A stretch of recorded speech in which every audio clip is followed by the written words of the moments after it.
जास्त वेळ घेणार नाही आहे, कारण गेली 3-3.25 तास आपण बसलेले आहात. महाराष्ट्राचे आराध्य दैवत राजे शिवछत्रपती महाराज यांना वंदन करतोय. शूरवीर नरवीर तानाजी मालुसरे यांच्या पवित्र स्मृतीला अभिवादन करतो.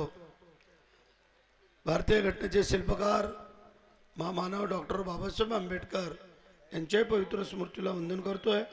मराठी मनाचे मानवबिंदू हिंदुहृदय सम्राट आदरणीय सरसेनापती बाळासाहेब ठाकरे यांना वंदन करतो.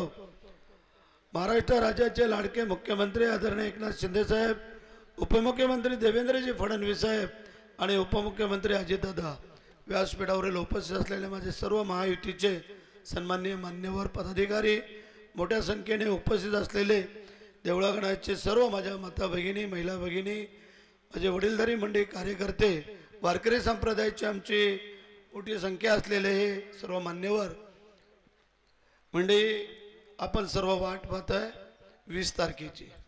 कधी 20 तारीख येते आणि आपल्या लाडक्या आमदारांना परत 4थ्या वेळेला कधी निवडून देतोय असं आपल्याला झालेलं आहे. मला कल्पना आहे. मंडळी, या सर्व मंडळी तुम्हाला गावभेटी झाल्या, मिटिंगा झाल्या, महिलांच्या मेळावे झाले, सर्व कार्यकर्त्यांनी आपापलं काम चोख बजावलेलं आहे. आता फक्त मतदार बांधवांनी तसं पाहायला गेलं, काल पण पोलादपूरला सभा झाली, काय त्यांनी तुंतुनं वाजवलं ते वाजू द्या. बोलतात काय खिचडी केली किंवा काय केले. आता खिचडी केले का डाळ भात केला आहे तो तुम्हाला 23 तारखेला आम्ही गुलाल उधळून दाखवून देऊ की या मातीतला मावळा हा असा तसा नाही आहे, हा शूरवीर शिवाजी महाराजांच्या पुण्यभूमीतला मावळा आहे आणि ते आम्ही दाखवून देतो. मंडळी, विकास कामांच्या संदर्भात सगळ्यांनीच आपापलं मनोगत व्यक्त करत असताना सांगितलं, एकी गाव, एकी वाडी, एकी वस्ती, असं काही नाही की तिथं माझं काम नाही. मी एक देवळाचं धरण जे गेले अनेक वर्ष ज्याला गळती लागलेली आहे, त्या धरणाला जवळजवळ 60 कोटी रुपये आणून त्या धरणाला 73 कोटी रुपये त्या धरणाचं काम आपण आता चालू करतोय. त्यानंतर आपल्याला एक मोठा प्रकल्प जो 8700 कोटीचा 1800 मेगावॅटचा वीज प्रकल्प आपण लवलच्या त्या कोपऱ्यामध्ये सुरू करायचा प्रयत्न करतोय. म्हणजे आम्हाला कल्पना आहे की सगळ्यात जास्त पाऊस जर कुठं पडत असेल तो माझ्या ह्या महाड पोलादपूर तालुक्यात, आणि जास्त टंचाई कुठं भासत असेल तर माझ्या या तालुक्यात. परंतु गेल्या वर्षापासून ती टंचाई आम्ही कमी करत आणलेली आहे. काही ठिकाणी बंधारे बांधले, काही तलाव बांधले, काही विहिरी बांधल्या, काही योजना राबवल्या. आता आम्ही छोटी छोटी धरणं बांधतोय. जवळजवळ 8 धरणं आपण मंजूर केलीत आणि 1-2 धरणं अजून मला मंजूर करायची आहेत. एक कामत्या खोऱ्यामधलं बोरगरच्या इथलं आणि एक ढवळीच्या इथलं. ही 2 धरणं झाली का हा तालुका सुजलाम सुफलाम होईल आणि या तालुक्याला कधीही पाण्याची टंचाई भासणार नाही, अशा प्रकारचं नियोजनबद्ध काम आम्ही करतोय.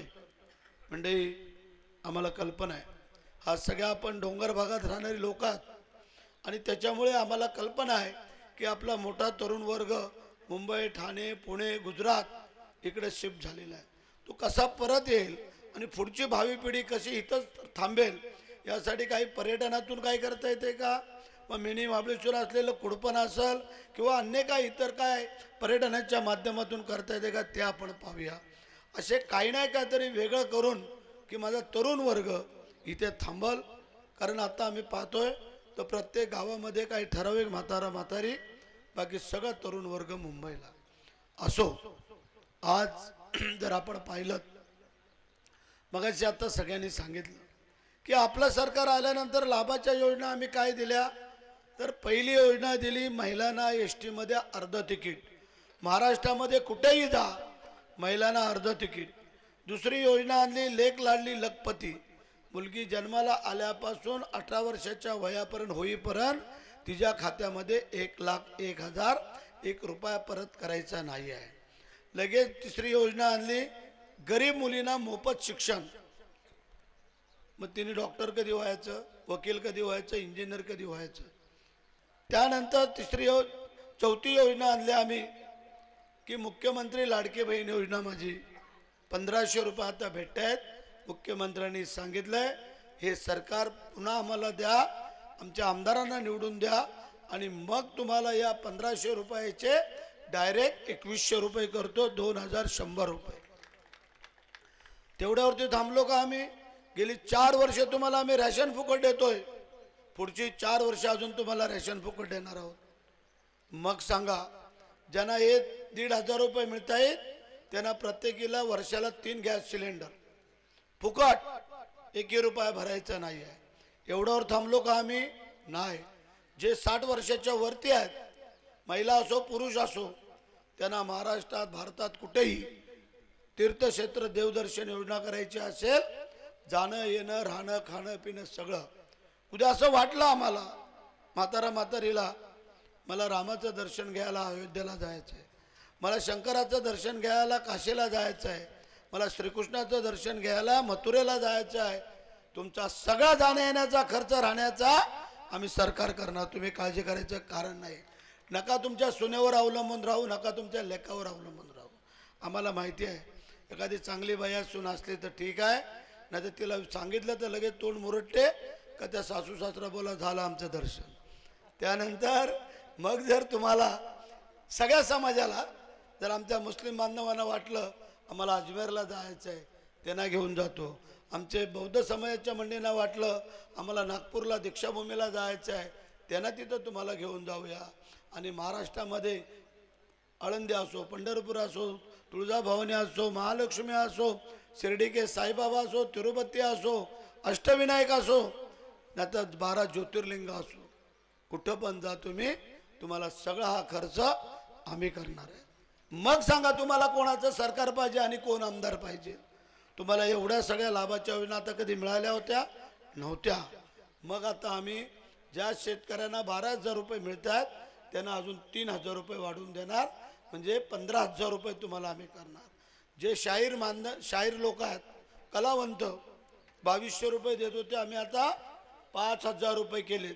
पोलीस पाटलांना 15,000 रुपये केले. आशा सेविका, CRP, अंगणवाडी सेविका, हे अशा अनेक छोट्या छोट्या संस्थेतल्या महिलांना पगारवाढ आम्ही केलेली आहे. हे आत्ताच्या आपल्या सरकारने केलेली आहे. मग सरकार कोणाचं पाहिजे आणि आमदार कोण पाहिजे? जे काल आलेले चुक्या हाताने, कधी उष्ट्या हाताने कावळा हाकलायला काय त्यांना विचारा आणि भरत शेठच्या घरी येऊन बघा. जर कोण चहा पाणी नाश्त्याशिवाय परत गेला असेल तर आम्हाला विचारा. आणि जो काम घेऊन आलेला आहे, कोणाची काय मदत लागली, कोणाचा बैल मेलाय, कोणाची गाय मेले, कोणाचे पत्रे उडालेत, कोणाच्या लग्नाचं काम थांबलंय, कोण आजारी आहे, त्याला नाही मदत मिळाली असेल तर मला हात वर करून सांगा. मग सांगा तुम्हाला आम्ही सगळी कामं करायची, एवढ्या लाभाच्या योजना द्यायच्यात, तुमच्या अडीअडचणीला आम्ही उभं राहायचं आहे. आणि विरोधक येतात मतं मागायला. हे जे काही आपल्यातले भांबरबुंडे आहेत ना, जे चापलुसी करणारे, त्यांना सांगा जे काय तुमच्या खिशात टाकतात ते तुमच्यापुरतं ठेवा, ह्या गोरगरिबांना फसवू नका. कारण काय झाले, त्यांच्याकडे विचार नाही झाले, ते लाचार झालेले आहेत. ते जे विचार त्यांचे बदललेले आहेत. गावामध्ये एक कोण मोठा होतोय तर मग आमच्या पोटात दुखतोय. अरे पण तो काम करतोय ना गावासाठी, तू काय केलं? एखादं काम दाखव तुझ्या नेत्याकडनं आणलेलं. मग सांगितलं, आता मनोजने सांगितलं, चंद्रकांतने सांगितलं, सगळ्यांनी सांगितलं, या संपूर्ण भागामध्ये 1 रुपयाचं काम जे आता प्रचार करतायत, मतं मागतायत, त्यांनी दाखवून द्यावं की हे आम्ही काम आणलंय, आम्ही तुम्हाला मुभा देऊ. मग काम तर काय आणलेलं नाही, लोकांना मदत तर कधी करत नाही आहेत. या लाभाच्या योजना आपल्या सरकारने दिल्यात, ही सगळी विकास कामं आपणच आणलेली आहेत. मग काय पाहिजे? ज्या वेळेला आम्ही आलो, स्वतः मुख्यमंत्र्यांना घेऊन आलो. आम्ही सुतारवाडीच्या तिकडं जायला नाही जमलं, आम्ही केवनाळ्याला गेलो. त्या केवनाळ्याची परिस्थिती मुख्यमंत्र्यांना दाखवली. आता केवनाळ्याचं पण पुनर्वसन करतोय आम्ही आणि साखरच्या पण सुतारवाडीचं पुनर्वसन करून देतोय. काळजी करायचं कारण नाही आहे. ही जी पुनर्वसनं राहिली ती केवळ तुमच्या गावातल्या आपसातल्या हेवे दाव्यामुळे राहिली आहेत, आमच्यामुळे राहिलेली नाही आहेत. तुमच्या बरोबर तळेचं आम्ही पुनर्वसन करून दिलं. 65 घरांना आम्ही चाव्या पण दिल्या, लोक राहायला गेली. तेव्हा आम्ही तुम्हाला सांगत होतो तेव्हा काही लोकांनी अडफाडा निर्माण केला. त्या इकडे सांगत होतो तेव्हा पण केवनाळेवाल्याने आडफाडा निर्माण केला, पण तुम्हाला एक शब्द देतो, तुमची सगळ्यांची इच्छा असेल त्यावेळेला ते पुनर्वसन पण करून देण्याची जबाबदारी आम्ही घेतो. आणि म्हणून तुम्हाला एकच विनंती, आता प्रत्येकाने आपापल्या गावामध्ये थांबायचं, कार्यकर्त्यांनी पदाधिकाऱ्याने, आणि लोकांना फक्त समजवून गेलेलेच आहेत. कारण 3-3 वेळेला तुम्ही निवडून दिलेले आम्हाला, आम्ही विसरलेलो नाही आहे. हे अनेक उपकार आमच्यावरती आहेत, ते आम्ही कशानेही फेडू शकणार नाही आहे, परंतु त्याची उतराई करायचा प्रयत्न आम्ही करतोय. आम्ही काय सांगतोय, 5 वर्षातून एकदा तुम्ही आशीर्वाद द्यायचा आहे.